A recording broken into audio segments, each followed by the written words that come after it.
नमस्कार, मैं Subodh Pandey Hindi educational channel में मैं आपका स्वागत करता हूं।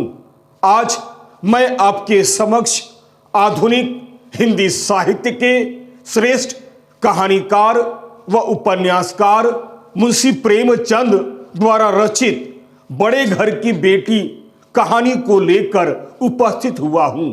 पार्ट 1 वीडियो में मैं बड़े घर की बेटी कहानी का मूल भाव या सार या सारांश या कथानक को प्रस्तुत करना चाहता हूं, जबकि पार्ट 2 वीडियो में मैं केवल इस कहानी का उद्देश्य या संदेश तथा शीर्षक या नामकरण की सार्थकता को आपके समक्ष प्रस्तुत करना चाहता हूं।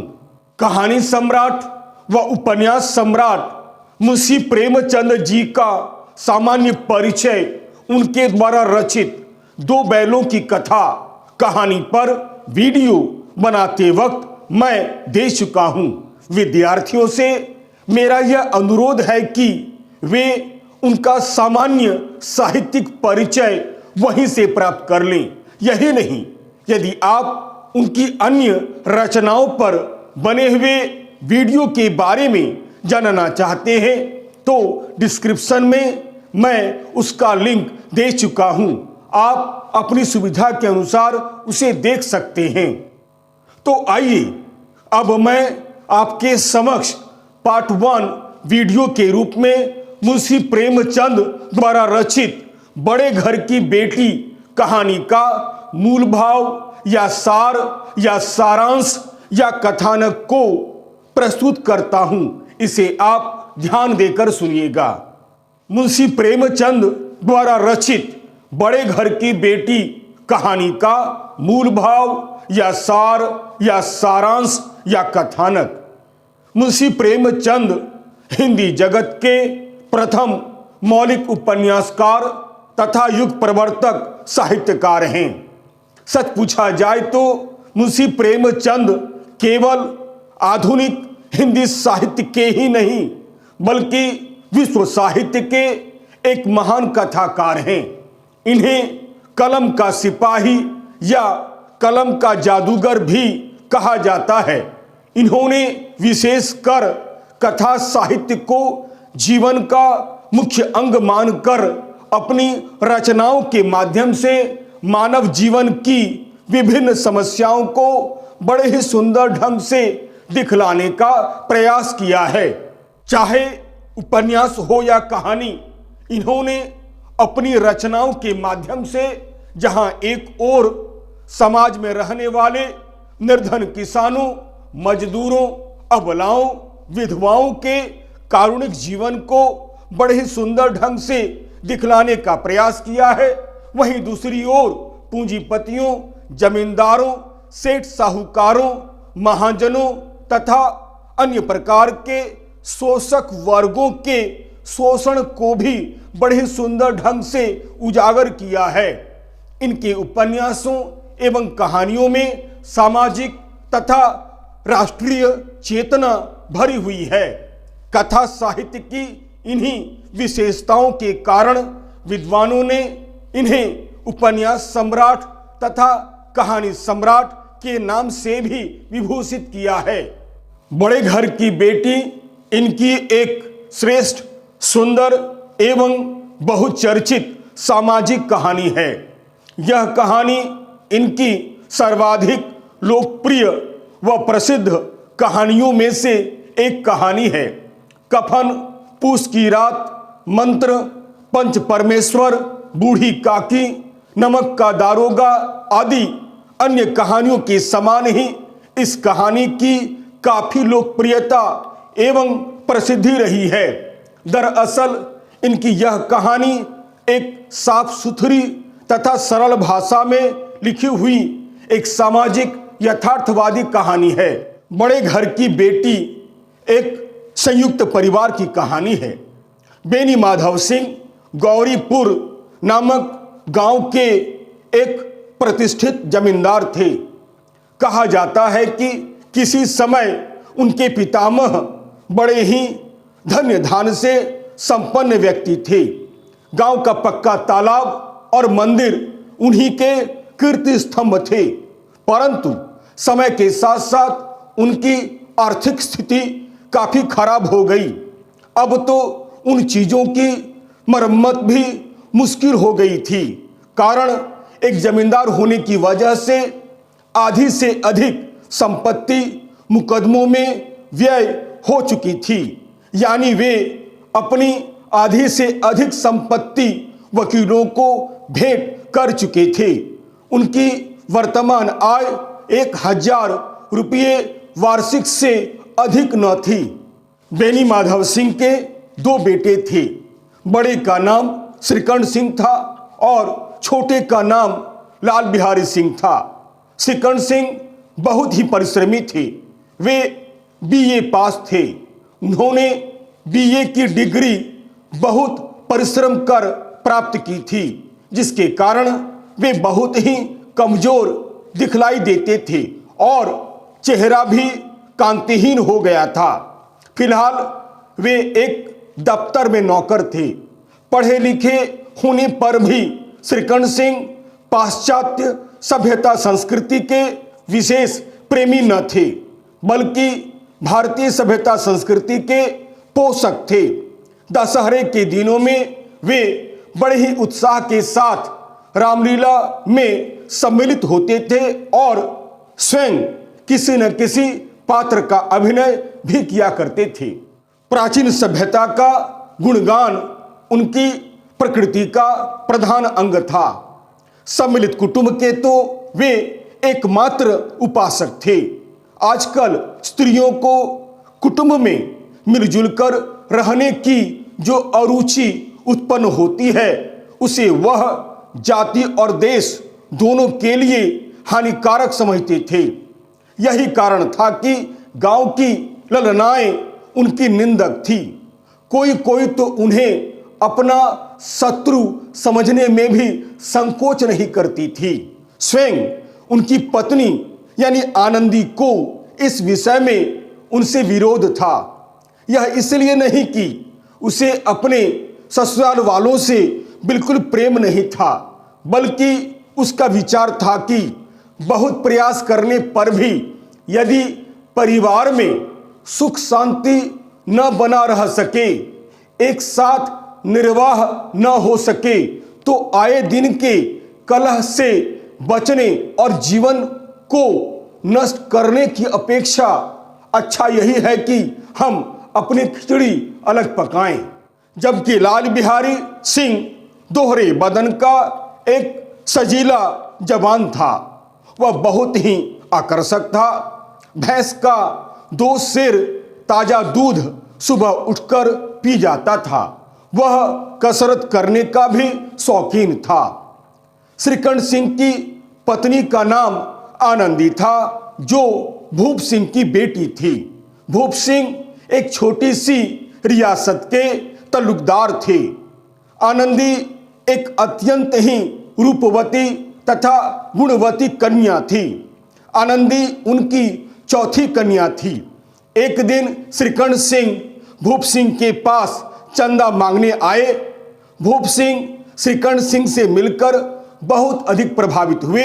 अंततः प्रसन्न होकर भूप सिंह ने अपनी चौथी बेटी यानी आनंदी की शादी श्रीकंठ सिंह से बड़े ही धूमधाम के साथ कर दी। आनंदी जब अपने नए घर में आई तो यहाँ का रंग ढंग कुछ और ही देखा। जिस टीम टाम की आनंदी को बचपन से ही आदत थी, वह यहाँ नाम मात्र को भी न थी। हाथी घोड़ों का तो कहना है क्या, कोई सजी हुई बैलगाड़ी तक न थी। बाग बगीचा भी नहीं था जहां वह रेशमी स्लीपर पहनकर सैर करती। यह एक सीधा सादा देहाती गृहस्थ का मकान था, किंतु आनंदी ने थोड़े ही दिनों में ही अपने को नई परिस्थिति के अनुकूल बना लिया, मानो विलास के सामान कभी देखे ही न हो। एक दिन लाल बिहारी 2 चिड़ियां लिए हुए आया और भाभी से मांस बनाने को कहा। हंडिया में ज्यादा घी नहीं था, केवल पांव भर ही घी था। मांस अच्छा बने यह सोचकर आनंदी ने सारा घी मांस में डाल दिया, जिससे दाल के लिए बिल्कुल भी घी नहीं बचा। जब लाल बिहारी खाना खाने के लिए बैठा तो लाल बिहारी ने दाल में घी को न देखकर भाभी से घी देने के लिए कहा। भाभी ने सारा घी मांस में डाल देने की बात कहकर घी के खत्म हो जाने की बात भी कह दी। यह सब सुनकर तथा देखकर लाल बिहारी को बहुत गुस्सा आया। भाभी का यह मजाक लाल बिहारी को बिल्कुल भी अच्छा नहीं लगा। तुनक कर बोला, मैके में तो जैसे घी की नदियां बहती हो। कहा जाता है कि स्त्रियां गालियां सह सकती है, मार तक सह सकती है, परंतु अपने मैके की निंदा कभी नहीं सह सकती है। आनंदी भी अपने मैके की निंदा नहीं सह सकी। आनंदी बोली, हाथी मरा भी तो 9 लाख का, वहां तो इतना घी नित्य नाई कहार तक खा जाते हैं। बस इसी बात पर भाभी और देवर में कहा सुनी हो गई। लाल बिहारी को इतना ज्यादा गुस्सा आया कि खड़ाऊ उठाकर जोर से आनंदी की ओर फेंकी। आनंदी ने हाथ से खड़ाऊ रोक ली। सिर बच गया पर उंगली में काफी चोट आई। आनंदी कुछ नहीं बोली, खून का घूंट पीकर रह गई। श्रीकंठ सिंह प्रत्येक शनिवार को अपने घर आया करते थे। बृहस्पतिवार को यह घटना घटी थी। 2 दिन तक आनंदी कोप भवन में ही बैठी रही, न कुछ खाया न कुछ पिया, बस अपने पति श्रीकंठ सिंह की राह देखती रही। अंत में शनिवार को श्रीकंठ सिंह घर आए। बाहर बैठकर पहले तो इधर उधर की बातें की। पंचायत के उठने के बाद एकांत होते ही लाल बिहारी ने सबसे पहले भैया को भाभी को समझाने की बात कही। बेनी माधव सिंह ने भी बेटे का ही साथ दिया। उन्होंने कहा कि बहु बेटियों का यह स्वभाव बिल्कुल अच्छा नहीं है कि मर्दों के मुंह लगे। लाल बिहारी ने भी कहा कि वे बड़े घर की बेटी हैं तो हम भी कोई कुर्मी कहार नहीं हैं।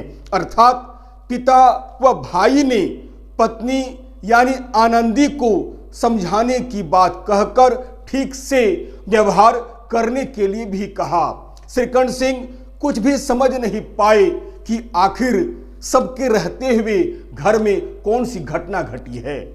श्रीकंठ सिंह खा पीकर आनंदी के पास आए। वह भरी बैठी थी। सबसे पहले आनंदी उनका कुशल क्षेम पूछी। प्रत्युत्तर में उन्होंने घर में होने वाले उपद्रव की बात पूछी।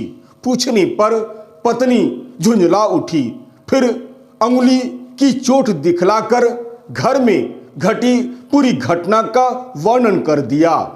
घायल अंगुली व आंसू देखकर श्रीकंठ सिंह बहुत अधिक क्रोधित हो गए। अगले दिन पिता के पास जाकर लाल बिहारी से अलग रहने की बात कह दी। यह सुनकर बेनी माधव सिंह बहुत दुखी हुए तथा घबरा उठे। पूरी बात सुनने के बाद बोले, बेटा तुम बुद्धिमान होकर ऐसी बातें करते हो। स्त्रियां इसी तरह घर का नाश कर देती है। उनको बहुत सिर चढ़ाना अच्छा नहीं है। श्रीकंठ सिंह ने कहा कि जो व्यक्ति मां समान भाभी का अपमान करे तथा खड़ाऊ फेंक कर मारे, उसे मैं अपना भाई नहीं मानता। बेनी माधव सिंह ने पुनः कहा कि लाल बिहारी तुम्हारा भाई है, वह बेसमझ लड़का है, तुम बड़े होकर उसे क्षमा कर दो, परंतु घर छोड़कर जाने की बात मत करो। बेनी माधव सिंह किसी भी कीमत पर घर को टूटते हुए नहीं देखना चाहते थे तथा द्वेषियों को हंसने का मौका नहीं देना चाहते थे। श्रीकंठ सिंह ने कहा कि मैं लाल बिहारी के साथ अब इस घर में कभी नहीं रह सकता। या तो वह इस घर में रहेगा या फिर मैं। आपको यदि वह अधिक प्यारा है तो मुझे विदा कीजिए, और यदि मुझे रखना चाहते हैं तो उसे विदा कीजिए। यह मेरा अंतिम फैसला है। लाल बिहारी छिपकर अपने बड़े भाई साहब की बातें सुन रहा था। लाल बिहारी को यह सब सुनकर बहुत बुरा लगा।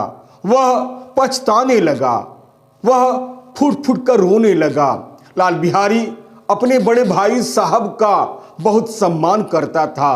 आज तक उन्होंने उसे कभी डांटा तक नहीं था। वह उनकी बहुत इज्जत करता था।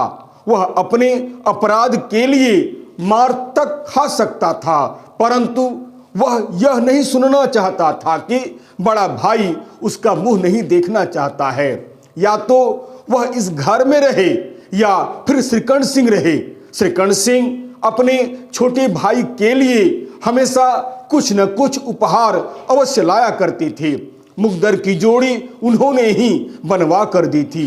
पिछले साल नाग पंचमी के दिन अपने से जोड़े जवान को हराने के कारण खुश होकर उन्होंने उसे गले लगाया था और 5 रुपये लुटाए थे। अंत में लाल बिहारी भाभी से जाकर अपने अपराध के लिए क्षमा मांगता है तथा अपना मुंह न दिखाना पड़े इसीलिए घर छोड़कर जाने लगता है। आनंदी भी एक छोटी सी बात को लेकर शिकायत करके मन ही मन पछता रही थी। देवर के माफी मांगने पर उसका रहा सहा क्रोध भी पानी हो जाता है। अंत में न केवल आनंदी लाल बिहारी को क्षमा कर देती है, बल्कि अपने पति तक को भी क्षमा कर देने के लिए अनुनय विनय करती है। लाल बिहारी जब अंदर आकर कहता है कि भाभी भैया मेरा मुंह नहीं देखना चाहते हैं तो मैं भी उन्हें अपना मुंह कभी नहीं दिखलाऊंगा।